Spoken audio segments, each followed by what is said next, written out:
Ərəb dilində əl-mərifə və nəkirə, müəyyənlik və qeyri-müəyyənlik.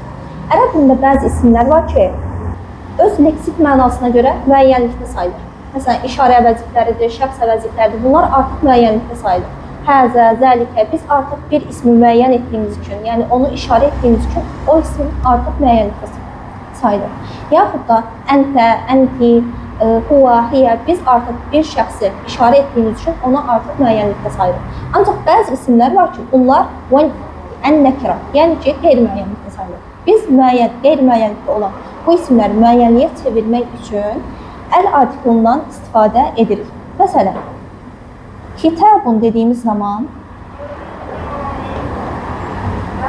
bu hər hansı bir kitab ola bilər. Yəni bizə məlum deyil ki, bu hansı kitabdır. Amma bu kitabı müəyyən etmək istəyirsə, qarşısına əl artiklı artırırıq və bu zaman əl-kitabu kimi oxunur. Sözün sonundakı tənvin düşür. Sözün sonundakı tənvin düşür və söz tənvinsiz oxunur. Əl-kitabu. Yəni artıq biz bilirik ki, hansı kitabdan gedir söhbət. Yəni qeyri-müəyyən sözü başına əl artiklı artırmaqla sözü müəyyənlikdə etmiş olduq. İndi isə keçəcək əl-hurufu şəmsiyyəti və l-qamariyyəti. Şəmsiyyə və qamariyyə hərflər.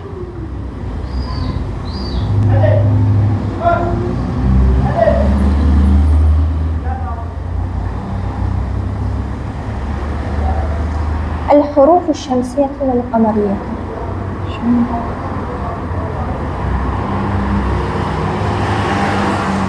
Şəmsiyyə və qamariyyə hərflər. Ərəb dilində 28 hərf var və bu hərflərin 14-ündə dil və dişlər iştirak edir. Tələffüz zamanı dil və dişlərin iştirak etdiyi bu hərflərə şəmsiyyə hərflər deyilir. Şəmsiyyə hərflər hə, sə, dəl, zəl, ra, zə, sin, şin, sad, qaf, ta, ha, nun. Bu 14 hərf şəmsiyyə hərf sayılır. Geridə qalan 14-ü isə qamariyyə hərflər sayılır. Şəmsiyyə hərfindən başlanan sözə əl artiklı artırdığı zaman, yəni deyəlim ki, hər hansı bir söz qeyri-müəyyənlikdədir və biz bu qeyri-müəyyənlikdə olan şəmsiyyə hərfindən başlanan sözü müəyyənliyə çevirmək istəyirik. Bu zaman əl artiklı artırdığımız zaman sözün başına sözdə bəzi dəyişikliklər olur. Məsələn, şin hərfini götürürük. Şəmsun. Yəni şin hərfi ilə şəmsiyyə hərfindən başlanan sözə əl artiklı artırdığımız zaman baş verən dəyişikliklər. Əş-şəmsu.